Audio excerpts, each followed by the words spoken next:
एक ओर होगी मेरी शक्तिशाली नारायणी सेना जो कभी पराजित नहीं हुई,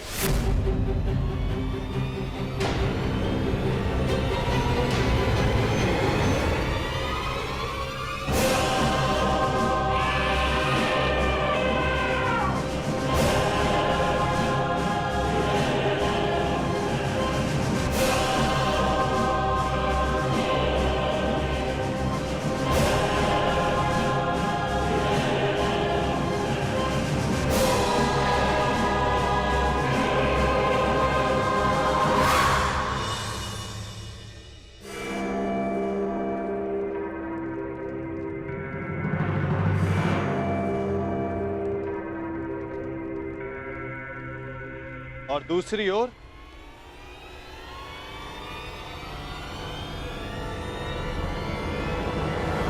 केवल मैं।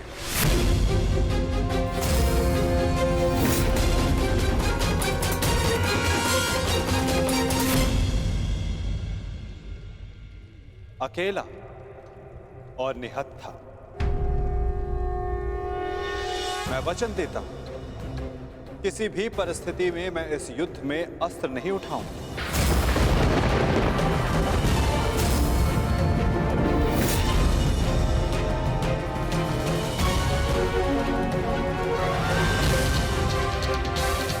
ना ही धनुष, ना गदा, ना खड़ग, ना ही सुदर्शन चक्र। मैं किसी भी अस्त्र का प्रयोग नहीं करूंगा। क्या आप युद्ध में अस्त्र नहीं उठाएंगे? हाँ दुर्योधन, सही सुना तुमने।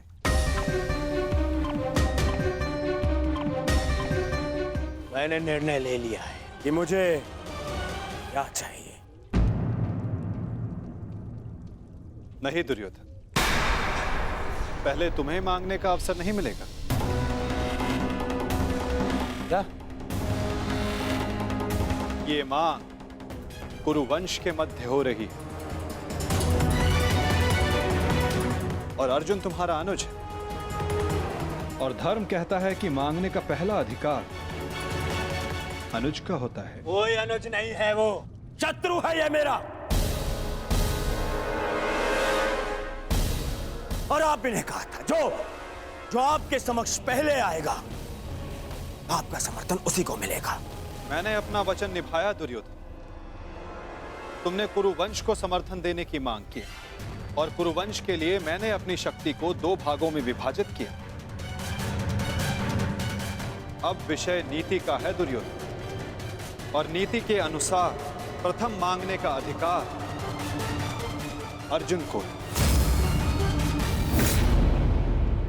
यदि बात नीति की है तो इस अर्जुन का यहां आना ही नीति सम्मत नहीं है। किसी राज्य का राजा नहीं है वो। राजा तो तुम भी नहीं हो युवराज दुर्योधन। परंतु मैं अपने पिता महाराज धृतराष्ट्र का प्रतिनिधित्व करता हूं, और मैं अपने ज्येष्ठ भ्राता महाराज युधिष्ठिर का प्रतिनिधित्व करता हूं। राजा है? कैसा राजा? 13 वर्ष पूर्व उनसे उनका सिंहासन छिन चुका है, और वही सिंहासन उन्हें मिले, इसलिए ये युद्ध हो रहा है। तो यदि तुमने राज्य लौटा दिया होता तो ये युद्ध कभी नहीं होता। यदि अज्ञातवास पूर्ण किया होता तो राज्य अवश्य लौटा देता। दुर्योधन!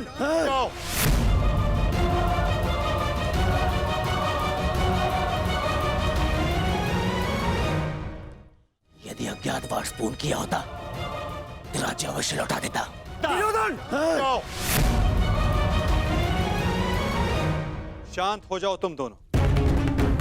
ये मत भूलो कि तुम दोनों यहां अतिथि हो, और अतिथि की मर्यादा होती। अपने अतिथि के घर पर यूं झगड़ा करना तुम दोनों को शोभा नहीं देता। तो जैसा कि मैंने कहा, अर्जुन को प्रथम अवसर मिलना चाहिए। आप चाहते हैं कि अर्जुन को नारायणी सेना चुनने का अवसर मिले। मुझे क्या चाहिए इसका निर्णय तुम मत लो दुर्योधन।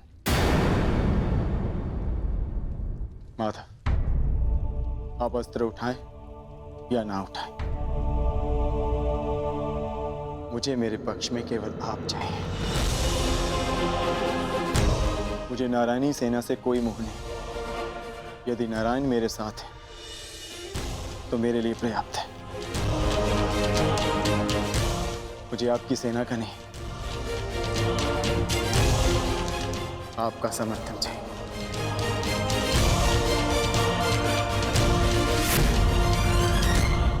क्या आपको यह विनती स्वीकार है माता?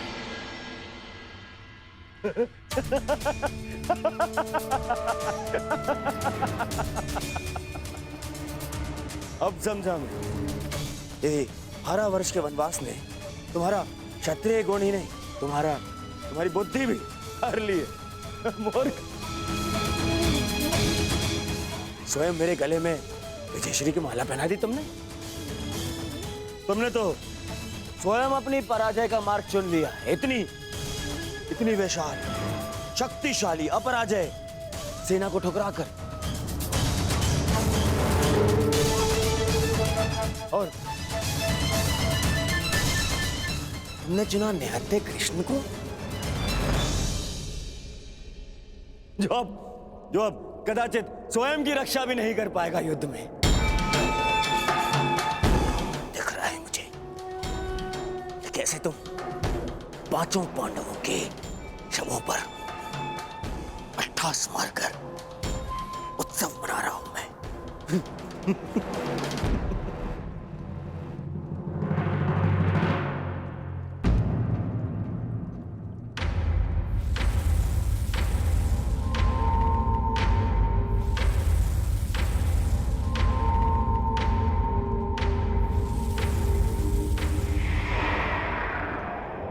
कृष्ण मुस्कुरा रहा है। नहीं, कुछ तो छल है। अब समझा। नारायणी सेना मुझे दे दी, जबकि उसके स्वामी तो आप स्वयं हैं। वो अपने ही स्वामी पर प्रहार कैसे करेगी? उल्टा वो तो हमारी ही सेना को हानि पहुंचाएगी। नहीं, ये छल है ये। नहीं दुर्योधन, यदि ऐसा होता तो मैं पहले ही तुम में से किसी एक को पूर्ण समर्थन दे चुका होता। पक्षपात ना हो इसलिए मैंने अपनी शक्ति को 2 भागों में विभाजित किया है। परंतु क्या है ना वासुदेव, मुझे संदेह है कि आपकी ये सेना मेरा आदेश नहीं मानेगी। अवश्य मानेगी।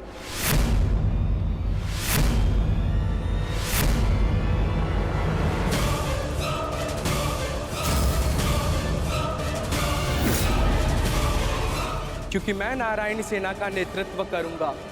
वसुरश्री,